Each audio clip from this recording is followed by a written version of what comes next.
शांति की शक्ति से शांति जग में लानी है।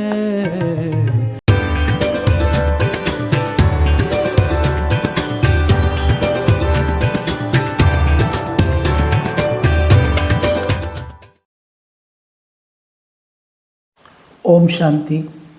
शांति की शक्ति इस चैनल में आप सभी का स्वागत है। आप सभी को होली पर्व की अनंत शुभकामनाएं। आज हम देखेंगे कि होली का आध्यात्मिक अर्थ क्या है। अब हमारे मन में ये विचार आता है कि आध्यात्मिकता की आवश्यकता क्या है। ये तो धार्मिक त्यौहार है। आध्यात्मिकता अर्थात ये आत्मा का मनोविज्ञान है। जहाँ आत्मा का अध्ययन किया जाता है उसको कहा जाता है आध्यात्मिकता।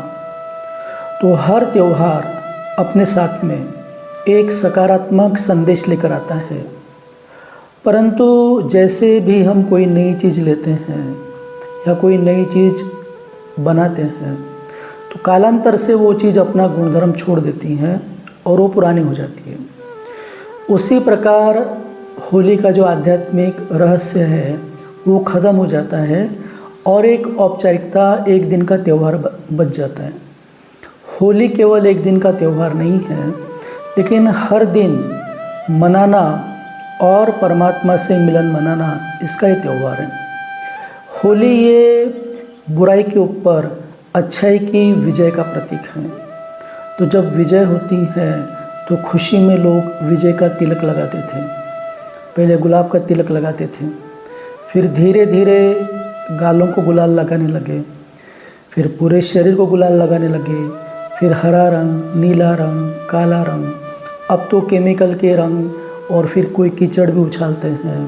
तो ये जो त्यौहार है, जो सतो प्रधान त्यौहार था, जो गीता में लिखा है कि सात्विक पुरुषार्थ और तामसिक पुरुषार्थ, तो ये जो सतो प्रधान त्यौहार था ये तमो प्रधान बन गया है। बेशराब पीना, हुड़दंग मचाना, किसी को बुरा बोलना और फिर बोलना बुरा न मानो होली है। वास्तव में इसका सही अर्थ क्या है? तो पुराणों में कथा आती है कि जो प्रहलाद था वो हमेशा परमात्मा के रंग में रंगा हुआ था। वो परमात्मा के गुणगान करता था। जो हिरण्यकश्यप जो उसका पिता था, उसने सभी तत्वों को अपने कब्जे में कर के रखा था। जैसे साइंस ने आज हर चीज़ अपने कंट्रोल में कर ली है, वैसे हिरण्यकश्यप ने न मरने का वरदान प्राप्त कर लिया था। तो उससे अभिमान था और वो ये समझता था कि मैं ही भगवान हूँ। और जो अभिमानी व्यक्ति होता है वो दूसरों की महिमा नहीं सुन सकता है। तो हमेशा वो हिरण्यकश्यप को परेशान करते रहता था। कभी पहाड़ों से फिकवाएगा, कभी सूली से मरवाएगा, लेकिन परमात्मा हरदम उसकी रक्षा करने के लिए तत्पर रहती थी। तो हिरण्यकश्यप की जो बहन थी होलिका, उसे वरदान प्राप्त था कि उसको कोई आग जला नहीं सकती। तो उसने अपनी बहन को कहा कि ये जो मेरा बेटा है ये हरदम नारायण नारायण करते रहता है और ये मुझसे सुना नहीं जाता है, और मैं इसको ख़त्म करने के कई प्रयास कर चुका हूँ लेकिन ये ख़त्म ही नहीं हो रहा है। तुम्हें अग्नि में न जलने का वरदान प्राप्त है, इसलिए तुम इसे लेकर अग्नि में बैठ जाओ, ये भस्म हो जाएगा और तुम बच जाओगे। तो होलिका जो आसुरी प्रवृत्ति का प्रतीक है वो प्रहलाद को लेकर अग्नि में बैठती हैं। प्रहलाद तो अपने पिता परमात्मा का सिमरन करते रहता है, क्योंकि वो परमात्मा के प्रेम के रंग में रंगा हुआ होता है। तो कहते हैं जाको राखे साइया, मार सके न कोई, बाल न बाका कर सके जो जग बैरी होए। तो वो होलिका उसमें जल जाती है और प्रहलाद बच जाता है। तात्पर्य यह है कि बुराई ये कितना भी शोर मचाती होंगी, लेकिन अच्छाई की खामोशी जो है वो एक दिन विजय प्राप्त कर लेती हैं। तो होली अर्थात पहले दिन जलाया जाता है, दूसरे दिन फिर मनाते हैं। होलिका के दिन पहले दिन जलाते हैं। तो हमको क्या जलाना है? तो जो बातें होली अर्थात हो गई, जो बात दुखद स्मृतियां हैं, लोगों का गलत व्यवहार है, हमारे जीवन की नकारात्मक घटनाएं हैं, कहते हैं रात गई बात गई। अगर हम बीती बातों को बिंदी नहीं लगाएंगे तो हम नया जीवन कैसे शुरू कर सकते हैं। तो होली का अर्थ यह है कि योग अग्नि के अंदर अपनी पुरानी स्मृतियों को भूलना है, क्योंकि कहा गया है कि मनुष्य के संस्कार ये बदलते ही नहीं हैं, लेकिन योग अग्नि से जब हम अपने नकारात्मक संस्कारों को जलाते हैं तो दुखद स्मृतियाँ, जो गलतियों की स्मृतियाँ हैं, उसको हम जलाते हैं, तो ही हम परमात्मा के संग के रंग में रंग पाते हैं। तो प्रभु तेरे रंग में हम रंग गए ऐसे, हमें लगता यूँ कि रहे हम संग सदा तेरे। तो परमात्मा के सत का संग का रंग जब आत्मा को चढ़ जाता है, तो परमात्मा का ज्ञान का रंग जब चढ़ता है, गुणों का रंग चढ़ता है, शक्तियों का रंग चढ़ता है, तो आत्मा अतीन्द्रिय सुख में खुश हो जाती है, उसके जीवन में बसंत बहार आ जाती है। और आप देखो कि जब आत्मा के अंदर ज्ञान से प्राप्ति होती है तो परमात्मा का ज्ञान दूसरों को सुनाने के लिए तत्पर हो जाती है। तो फिर कहते हैं कि आओ सच्ची होली हम मनाएं, ज्ञान पिचकारी चलाए, आओ हम खेले होली, हम आत्मा शिव की अब होली। अर्थात मैं आत्मा भी शिव की होली, अर्थात मैं आत्मा परमात्मा की हो गई।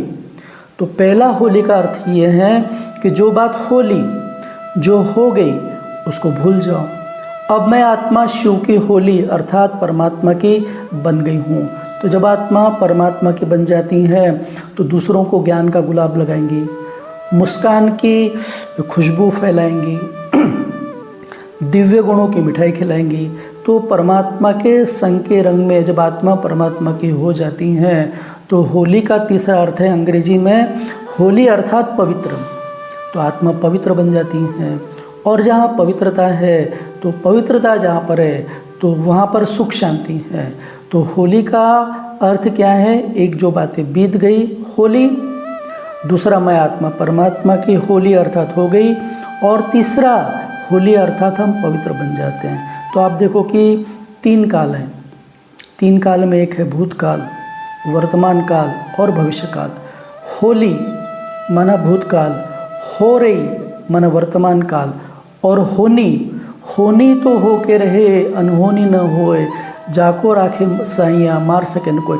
तो जो भविष्य है, तो जब हम भूत अर्थात जो हमको परेशान करता है, तो परमात्मा कहते हैं कि अपने बुद्धि रूपी कंप्यूटर में फुल स्टॉप की मात्रा लगाओ। सेकंड बीता वो बात को बीती करो, बीती को बिंदी लगाओ, अवगुणों का दर्शन नहीं करो, पर चिंतन पर दर्शन पर मत पर न चलो, स्वदर्शन करो, स्वचिंतन करो। स्वचिंतन करने वाली आत्मा ही पुण्य आत्मा है। तो जब हम भूतकाल को समाप्त करते हैं योग अग्नि से, तब हम वर्तमान का, परमात्मा ज्ञान का, परमात्मा योग का, परमात्मा सेवाओं का सुख लेते हैं। और अगर हमारा वर्तमान अच्छा है तो भविष्य तो निश्चित अच्छा होना ही है। तो त्रिकालदर्शी परमात्मा हमारे तीनों कालों को श्रेष्ठ बनाते हैं। तो होली का यही आध्यात्मिक अर्थ है कि हमको बीती बातों को उसको भुलाना है, परमात्मा से मंगल मिलान मनाना है, और मीठे बोल, शुभ भावना, शुभ कामना के बोल की मिठाई सबको खिलानी है। तभी हम समाज के अंदर समरसता से रहते हैं। यही होली का आध्यात्मिक अर्थ है। अच्छा, ओम शांति।